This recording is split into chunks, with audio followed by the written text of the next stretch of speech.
രാജ്യത്തെ മൊത്തം സ്കൂൾ വിദ്യാർത്ഥികളുടെ എണ്ണം 2023-24 തൊട്ടു മുമ്പത്തെ 5 വർഷത്തെ ശരാശരിയെ അപേക്ഷിച്ച് 1.32 കോടി ഇടിഞ്ഞിരിക്കുകയാണ്.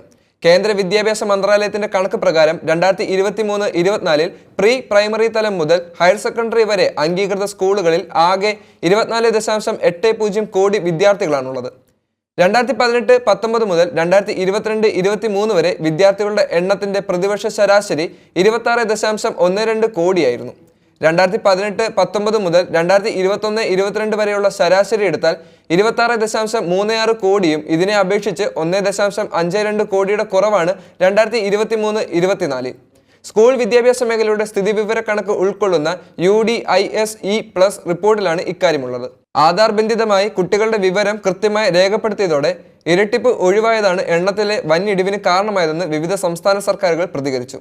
ബീഹാറിൽ 2018-19 അപേക്ഷിച്ച് 2023-24 വിദ്യാർത്ഥികളുടെ എണ്ണം 35.65 ലക്ഷം ഇടിഞ്ഞു. ഉത്തർപ്രദേശിൽ 28.36 ലക്ഷം, മഹാരാഷ്ട്രയിൽ 18.55 ലക്ഷം എന്നിവ വീതമാണ് ഇടിവുണ്ടായിരിക്കുന്നത്. കേരളത്തിൽ 79,000 കുറഞ്ഞത്.